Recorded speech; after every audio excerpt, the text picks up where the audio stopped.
All right, let's score game 5 of Scott and Rangks week challenge. The table that you're looking at here is a table that shows how many times each of those letters show up in the 12,000 words that are part of the wordle catalog. And so for today's rules, they can only use one of the Wheel of Fortune letters, R, S, T, N, L, E, in each of the guesses. And so what that means is that these letters are restricted to a certain extent. So Rangsk started with peach, but now let's look at Scott. He started with the word tough. So as you can see, Rangsk went with two of the top 5 letters, and then two in the 11 to 15, and then H, which is a 16. But Scott, he went with one in the top 5 and two in the top 10, and then H and G. And that, I think that makes a big difference.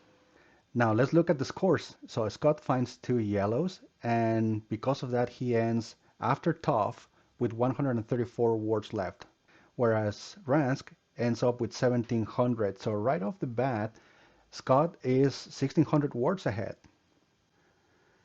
And in case you're wondering, these are the 134 words. I'm going to flash them to you really fast. So these are the ones that start with A and end in GI. These are the ones from Gyros to Oflag, and these are the ones from Ogams to Zygon. But here is where I say Scott is a linguist, because as he's trying to figure out what are the next words to test, he found G and O, and he's trying to test another Wheel of Fortune letter. He starts combining GR, GL. So when you look at those 134 words and look at the first 3 letters, and then you rank them by frequency, this is what you find. GLO and GRO are the 2 most frequent ones. So as you know, English is my second language. But for many of you, this is pretty obvious. For me, it wasn't. And when I run the numbers, to me, it's just amazing that Scott and Rance know how to do this from, from memory. So he just then starts looking at combinations like groan, growls, gross at one point. I think he actually even tries grove, but he doesn't go with it.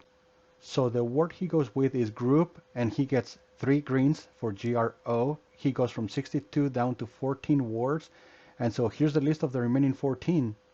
It is at this point that he starts going again through whether he tests a W, he tests an E. He's also exploring whether there's a V or not in there.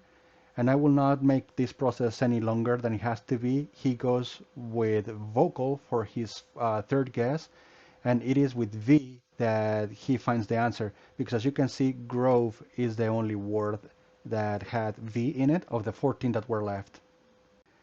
So now, for Ransk, he wasn't too far behind. He went from 89 words to 25 words in his third guess with choke. And then the next one is Griff in his fourth guess, and that's where he finds G and R for the first 2 letters. So at that point, he doesn't have any other word remaining, so he also finds the answer with Grove. So yeah, I was saying yesterday that whoever wins today's match also wins the series, because today's match is worth 3 points. So congratulations, Scott. You took the week challenge. I don't know if you're going to get a trophy or a Starbucks gift card or whatever, but this was fun. Regardless of who won, it was great. I love doing the scoring for you guys. I hope you guys do this more often, because it was really a blast, and I'm pretty sure in the comment section you guys will see that. So yeah, I hope you do it again. I hope to score you guys again. And with that, thank you very much, and I'll see you tomorrow.